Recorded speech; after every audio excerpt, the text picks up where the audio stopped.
बिस्मिल्लाहिर्रहमानिर्रहीम। अस्सलाम वालेकुम स्टूडेंट्स, उम्मीद करती हूँ आप सब खैरियत से होंगे। My self Anam Nawaz and I am a physiotherapy student और आज हम लोग माइक्रोबायोलॉजी का एक चैप्टर स्टार्ट करेंगे which is basic virology. Virology basically एक ऐसी फील्ड है जिसमें हम लोग वायरसेस के बारे में स्टडी करते हैं कि वायरस जो होता है उसकी शेप क्या है, उसकी जनरल प्रॉपर्टीज़ क्या हैं, उसके स्ट्रक्चर में क्या क्या चीज़ें पाई जाती हैं, किस तरह से इन्फेक्शन कॉज करती हैं और पेशेंट के अंदर एंटर होती हैं, और हम कौन कौन सी एंटीवायरल ड्रग्स दे के इसको ट्रीट कर सकते हैं उस पेशेंट को या उसकी डिजीज़ की रोकथाम कर सकते हैं। ठीक है, तो आज हम लोग बिल्कुल इसका बेसिक सा पढ़ेंगे, स्ट्रक्चर पढ़ेंगे, जनरल प्रॉपर्टीज़ पढ़ेंगे, उसकी शेप पढ़ेंगे। तो सबसे पहले आता है वायरस का इंट्रोडक्शन। बेसिकली वायरस हमारे पास एक लैटिन वर्ड से निकला है जिसका मतलब है पॉइजन, क्योंकि वायरस क्या है, काफ़ी ज़्यादा पॉइजनस होता है। ठीक है, जहरीला होता है, तो ये लातिनी ज़बान से निकला जिसका मतलब होता है पॉइजन यानी कि जहर। अगर हम इन वायरसेस को बैक्टीरिया से कंपेयर करें तो basically these are smaller in size as compared to bacteria, और इसके जो अफेक्ट्स होते हैं बैक्टीरिया से अगर हम कंपेयर करें तो बहुत ज़्यादा होते हैं, बहुत सीवियर होते हैं, and sometimes these viruses can cause death of the patient. ठीक, तो पहला हम लोगों ने क्या याद रखना है इसका कि ये हमारे पास स्मॉलर इन साइज होते हैं, और दूसरा हम लोगों ने क्या याद रखना है कि इनके जो अफेक्ट्स होते हैं एज कम्पेयर टू बैक्टीरिया वो ज़्यादा होते हैं। इतना सा हमने इसका इंट्रोडक्शन बताना है। उसके बाद आती हैं जनरल प्रॉपर्टीज़। तो 4 तरह की जनरल प्रॉपर्टीज़ होती हैं। सबसे पहले इसकी प्रॉपर्टी ये है कि इनके अंदर कोई भी साइटोप्लाज्मिक ऑर्गेनेली मौजूद नहीं होती, जैसे कि हम ह्यूमंस के अंदर होती है, बर्ड्स के अंदर होती है, एनिमल्स के अंदर होती है, इवन बैक्टीरियाज के अंदर होती है, उनके सेल के अंदर। वायरसेस में कोई भी साइटोप्लाज्मिक ऑर्गेनेली मौजूद नहीं है, ना लाइसोसोम्स हैं, ना इनके अंदर राइबोसोम है, ना इनके अंदर जो है वो माइटोकॉन्ड्रिया है, ना सेंट्रियोल्स है, ना पेरोक्सिसोम्स है, ना गोल्जी apparatus है। कोई भी एक सिंगल साइटोप्लाज्मिक ऑर्गेनेली इनके अंदर नहीं होती। सेकेंड नंबर पे इनके स्ट्रक्चर में होती है एक प्रोटीन जिसका नाम है कैप्सिड प्रोटीन, और एक जीनोम होता है, जीनोम। ठीक है, तीसरा हम इसके साइज़ देखते हैं। इनकी जो साइज़ होती है ना वो 20 से लेकर 300 नैनोमीटर तक होती है। थर्ड पॉइंट पे साइज़ इनका जो होता है वो 20 से 300 नैनोमीटर का होता है। और चौथे नंबर पे ये ए सेलुलर होते हैं जब ये एक्सटर्नल इन्वायरमेंट में मौजूद हैं। ठीक है, सपोज़ अभी तक इस वायरस ने पेशेंट को जो है वो डिजीज़ कॉज नहीं की, पेशेंट के अंदर एंटर नहीं हो, वो एक्सटर्नली पड़ा हुआ है एक्सटर्नल इन्वायरमेंट में, तो वो ए सेलुलर है क्योंकि उनके अंदर कोई सेल नहीं होता, उनकी फॉर्मेशन सेल के जैसे होती ही नहीं है। यही वजह है कि उनके अंदर जो है वो ऑर्गेनेल्स मौजूद नहीं होती, उनका साइटोप्लाज्म ही नहीं होता। ठीक, अब ये बैक्टीरिया किस तरह से जो है वो पेशेंट की बॉडी के अंदर एंटर करेगा, वहाँ पे इन्फेक्शन कॉज करेगा या अपनी कॉपीज़ बनाएगा। तो इसका एक छोटा सा मैकेनिज़्म है। जैसे ही ये वायरस, मैं बैक्टीरिया क्या रही थी वो सॉरी, जैसे ही ये वायरस जो है वो ह्यूमन की बॉडी के अंदर एंटर करेगा, वहाँ पे इस वायरस ने क्या करना है, ह्यूमन के जितने भी जो होस्ट सेल रिसेप्टर्स हैं उनके साथ अटैच होना होता है, उनके साथ बाइंड होना होता है। अब अटैचमेंट भी हो गई, बाइंडिंग भी हो गई, तो वायरस क्या करेगा, वायरस उनके सेल के अंदर अपना जीनोम इंट्रोड्यूस कराएगा जिसके अंदर मौजूद होते हैं उसके वायरल डीएनए और उसका वायरल आरएनए। ठीक है, और उसी पेशेंट के होस्ट सेल्स को या सेल की मशीनरी का इस्तेमाल करेगा, अपने आप को रेप्लिकेट करेगा, अपनी कॉपीज़ बनाएगा और फिर इन्फेक्शन कॉज करेगा। इन्फेक्शन एक सेल से दूसरे सेल में जाकर ट्रांसमिट हो जाएगा। इस तरह से उस पेशेंट के अंदर क्या हो जाएगी, वायरस जो है वो मुकम्मल तौर पर उसकी पूरी बॉडी में स्प्रेड हो जाएगी और जो इन्फेक्शन होगा वो भी कॉज हो जाएगा। ठीक है, तो आपने ये याद रखना है कि जब भी कोई भी वायरस पेशेंट की बॉडी के अंदर एंटर करेगा तो वहाँ पे वो उसके होस्ट सेल के साथ क्या करेगा, अटैच करेगा। फिर उसके बाद पेशेंट की जो है वो उसके सेल के अंदर अपना जीनोम इंट्रोड्यूस कराएगा, पेशेंट की सेल मशीनरी का इस्तेमाल करेगा और फिर अपनी कॉपीज़ बनाएगा और वहाँ पे इन्फेक्शन कॉज करेगा। एक सेल से दूसरे सेल में जो है वो इन्फेक्शन को ट्रांसमिट करा देगा और डिजीज़ अकर हो जाएगी। ठीक है, जनरल प्रॉपर्टीज़ में हमने जीनोम पढ़ा, कैप्सिड पढ़ा, तो इसको हम देख लेते हैं जीनोम क्या होता है। तो बेसिकली जीनोम जो है ये वायरस का एक सेंट्रल पार्ट है।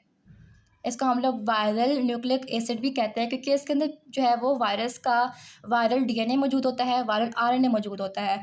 ठीक है, डीएनए जो होता है वो सिंगल स्ट्रैंडेड डीएनए भी हो सकता है, डबल स्ट्रैंडेड डीएनए भी हो सकता है। सेम आरएनए भी जो है वो सिंगल स्ट्रैंडेड भी हो सकता है और डबल स्ट्रैंडेड भी हो सकता है। ठीक है, स्ट्रक्चर की बात किया तो लीनियर होगा या सर्कुलर होगा। तो आपने जीनोम का याद रखना है कि इसके अंदर हमारे पास क्या चीज़ मौजूद होती है, वायरस की डीएनए और आरएनए मौजूद होती है। डबल स्ट्रैंडेड भी, सिंगल स्ट्रैंडेड भी, कोई भी हो सकता है। जैसे कि एक डायग्राम है, आपको ये एरिया नज़र आ रहा है, इसके अंदर डीएनए भी हो सकता है, आरएनए भी हो सकता है। ठीक हो गया। उसके बाद आता है कैप्सिड। अब ये जो हमारे पास जीनोम वाला एरिया ना, जीनोम वाला एरिया, ये हमारे पास सराउंडेड होता है एक प्रोटीन के ज़रिए से। उस प्रोटीन का नाम है कैप्सिड प्रोटीन। ठीक है, ये आपको जो है एक लेयर नज़र आ रही है, प्रोटीन से बनी हुई लेयर है, जो कि इस जीनोम वाले पार्ट को, इस इंटरनल पार्ट को क्या कर रही है, सराउंड कर रही है। इसे हम कहते हैं कैप्सिड। और यहाँ पे एक और टर्म आता है हमारे पास कैप्सोमर्स का। तो बेसिकली इन कैप्सिड, ये जो कैप्सिड होता है ना, ये हमारे पास छोटे छोटे सब यूनिट से मिलके बनता है। उन सब यूनिट्स को हम लोग कहते हैं कैप्सोमर। जैसे कि आपको नज़र आ रहा है इस लेयर के ऊपर, कैप्सिड प्रोटीन के ऊपर हमारे पास कुछ जो है वो सब यूनिट्स बने हुए हैं, इसे हम कहते हैं कैप्सोमर के सब यूनिट्स। देन आता है न्यूक्लियो कैप्सिड। अब हमारे पास एस्ट्रा स्ट्रक्चर जो कि जीनोम को भी कंसिस्ट कर रहा है, जो कि कैप्सिड प्रोटीन को भी कंसिस्ट कर रहा है, उसे हम लोग कहते हैं नियो कैप्सिड, न्यूक्लियो कैप्सिड। ये देखो, ये आप लोगों को नज़र आ रहा है न्यूक्लिक एसिड वाला एरिया, यानी कि जीनोम वाला एरिया, और ये कैप्सिड वाला एरिया। तो इन टोटल इन दोनों चीज़ों को हम लोग क्या कहेंगे, कंबाइन करके न्यूक्लियो कैप्सिड कहेंगे। तो यहाँ पे हम लोगों ने इसका जीनोम भी पढ़ लिया, जिसमें हमारे पास वायरल डीएनए, वायरल आरएनए हो सकता है। फिर हमने कैप्सिड पढ़ा, जो कि क्या कर रहा है, बेसिकली एक प्रोटीन की लेयर है, जो कि इस जीनोम वाले एरिया को, इस इंटरनल पार्ट को क्या कर रही है, सराउंड कर रही है। इसमें हम लोगों ने कैप्सोमर्स पढ़ा, जो कि सब यूनिट है किसके, कैप्सिड प्रोटीन के, और उनके ऊपर छोटे छोटे सब यूनिट्स लगे हुए हैं। फिर हमने न्यूक्लियो कैप्सिड पढ़ा कि अगर हम लोग न्यूक्लिक एसिड वाले एरिया को और हम कैप्सिड को जब उसमें कंबाइन करें, इनको टोटली हम लोग क्या कहते हैं, न्यूक्लियो कैप्सिड कहते हैं। उसके बाद अगला टॉपिक हमारे पास है शेप्स ऑफ वायरसेस। तो बेसिकली वायरस की जो शेप होती है वो 3 तरह की होती है। या तो हेलिक्स शेप होगी वायरस की, या आइसोहेड्रल शेप होगी, या पे हमारे पास कम्प्लेक्स शेप होगी वायरस की। तो तरतीब से हम इन तीनों को देखते हैं। सबसे पहले आता है हेलिक्स वायरस या हेलिक्स शेप। अब बेसिकली इन वायरस की जो शेप होती है ना, वो रोड की तरह की होती है, स्पाइरल शेप होती है, कोयल की फॉर्म में इस तरह करके जो है उनकी हमारे पास शेप होती है। जैसा कोयल नहीं होता, सोलेनॉइड होता है, जो हमने फिजिक्स में पढ़ा होगा, उसकी तरह की इनकी शेप होती है, या एक स्प्रिंग की तरह ये रिजेंबल कर रहे होते हैं। इसके जीनोम की बात करें तो इन वायरसेस के अंदर आरएनए मौजूद होता है। ठीक है, डीएनए नहीं होगा, आरएनए होगा। जैसे एग्जांपल में हमारे पास रेबीज वायरस आते हैं, टोबैको मोज़ाइक वायरस आते हैं। इनके अंदर क्या होगा, आरएनए मौजूद होगा इन वायरसेस के अंदर, और इनकी शेप क्या होगी, स्पाइरल शेप होगी, रॉड की तरह की होगी, कोयल की तरह की होगी। जैसे कि आपको ये नज़र आ रहा है कि हमारे पास ये वाला एरिया जो है वो कैप्सिड प्रोटीन है, इसके ऊपर हमारे पास छोटे छोटे से जो है वो कैप्सोमर से बने हुए हैं। ठीक है, ये हमारे पास क्या है, कैप्सोमर्स। और ये आप देखो, जीनोम क्या था जो हमने पढ़ा है, आरएनए वाला जीनोम इसके ऊपर मौजूद होगा। ठीक है, तो ये आरएनए क्या है, इसके ऊपर प्रेजेंट है। तो ये हमारे पास कौन से जो है वो शेप के वायरसेस हैं, हेलिक्स शेप के वायरसेस है। ये याद रखना है कि इनकी जो शेप होती है वो स्पाइरल जो है वो होती है, स्प्रिंग की तरह की होती है। सेकेंड नंबर पे आता है आइसोहेड्रल शेप।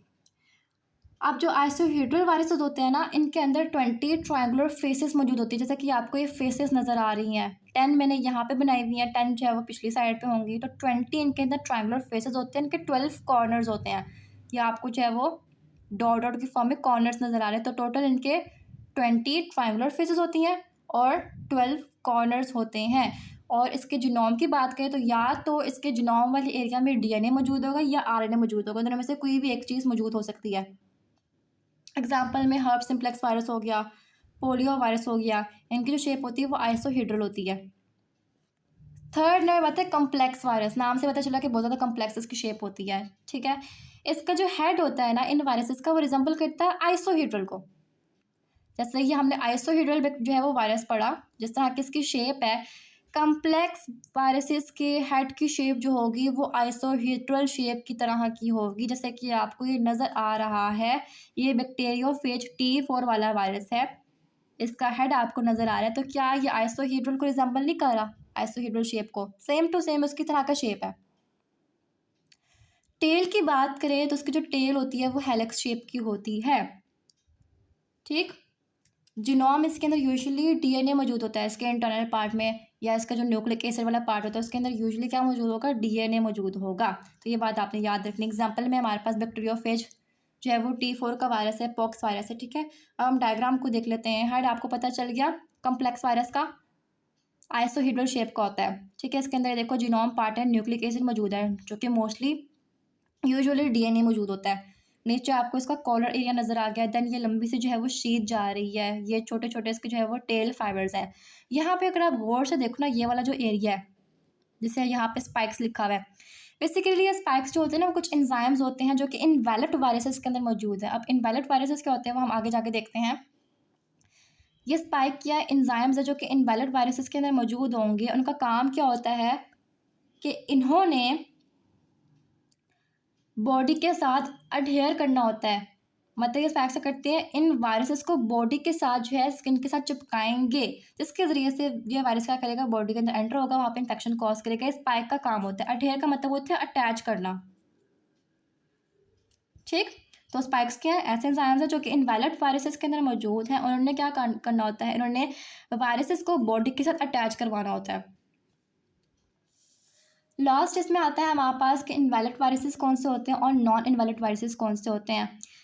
तो इनवैलिड वायरसेस हमारे पास ऐसे वायरस होते हैं जिनकी आउटर जो है वो मेम्ब्रेन लिपिड की बनी हुई होती है सराउंडिंग द कैप्सिड। मतलब कैप्सिड के अराउंड एक मेम्ब्रेन मौजूद होगी जो कि लिपिड मेम्ब्रेन होगी, उसे हम कहते हैं इनवैलिड वायरस। किस तरह से ट्रांसमिट होता है, ये ट्रांसमिट होकर डायरेक्ट कॉन्टैक्ट के ज़रिए से, बॉडी फ्लूइड्स के ज़रिए से, ड्रॉपलेट के ज़रिए से। फॉर एग्जाम्पल कोई बंदा कफिंग कर रहा है, स्नीजिंग कर रहा है, और आपने उसके कफ के ड्रॉपलेट्स को, आपने उसके जो है वो स्नीजिंग के ड्रॉपलेट्स को, या जो भी उसका उसके मुंह से कोई थूक वगैरह निकल रहा है, अगर आपने उसको इनहेल कर लिया, जब वो आपके मुंह में चला गया, तो जाहिर सी बात है वो वायरस आपके अंदर भी आ जाएगा। ठीक है, जैसे कि कोरोना वायरस है। अब कोरोना वायरस की भी कैप्सिड के सराउंडिंग आउटर लिपिड मेम्ब्रेन मौजूद थी, तो कोरोना वायरस हमारे पास इनवैलिड वायरस की कैटेगरी में आएगा। ठीक, इसके अलावा आता है non invalid virus. Non invalid virus basically इसके अंदर कोई भी जो है वो आउटर लिपिड मेम्ब्रेन मौजूद नहीं होती, सिर्फ और सिर्फ इसमें कैप्सिड होगी। कैप्सिड के सराउंडिंग कोई भी इसमें लिपिड जो है वो उसकी मेम्ब्रेन मौजूद नहीं होती है। किस तरह से ट्रांसमिट होता है, या तो किसी फिकल मटेरियल के फिकल रूट के थ्रू, एनल रूट के थ्रू ट्रांसमिट हो जाएगा, या फिर ओरल मतलब मुंह के रूट के जैसे ट्रांसमिट हो जाएगा। ठीक है, कंटामिनेटेड फूड अगर आपने खाया, कोई रोटन फूड है जो कि ख़राब हुआ हुआ है, अगर आपने वो खा लिया, कंटामिनेटेड वाटर को आपने ड्रिंक कर लिया, उसके ज़रिए से नॉन इनवैलिड वायरसेस ट्रांसमिट हो सकते हैं। और इसके एग्जांपल में हमारे पास जो है वो इन्फ्लुएंजा वायरस आता है, और भी बहुत सारे बैक्टीरिया वायरसेस वगैरह हैं, लेकिन इसमें आएगा इन्फ्लुएंजा। ठीक है, इनवैलिड में हम लोगों ने पढ़ा था कोरोना वायरस, कोविड-19। ठीक, तो ये चीज़ आप लोगों ने याद रखनी है। तो हम लोगों ने इस वीडियो में क्या क्या चीज़ें पढ़ी, पहले हमने उसका इंट्रोडक्शन पढ़ा, क्या लैटिन वर्ड से निकल मतलब पॉइजनस, फिर हमने उसका जो है वो कंपैरिजन पढ़ा बैक्टीरिया के साथ। देन फिर हमने जो है उसकी जनरल प्रॉपर्टीज़ पढ़ी है, किस तरह से बॉडी के अंदर ट्रांसमिट होते हैं और अपनी कॉपीज़ बनाते हैं। फिर हमने इसकी शेप्स पढ़ी 3 तरह की, कि हमारे पास हेलिक्स शेप होती है, आइसोलेटेड होती है, और फिर कम्प्लेक्स शेप होती है with the help of their diagrams. फिर हमने स्पाइक्स का फंक्शन पढ़ा, फिर हमने इनवैलिड और नॉन इनवैलिड वायरसेस के दरमियान में डिफरेंस देखा। ठीक, तो यहाँ पे ये टॉपिक हो गया कंप्लीट। अगर आपको इस टॉपिक की समझ आ गई है तो प्लीज़ इस वीडियो को लाइक कर दीजिएगा, शेयर कर दीजिएगा अपने फेलोज़ के साथ, और चैनल को सब्सक्राइब करना ना भूलिएगा। मिलते हैं नेक्स्ट वीडियो में किसी अच्छे टॉपिक के साथ, तब तक के लिए अल्लाह हाफिज़।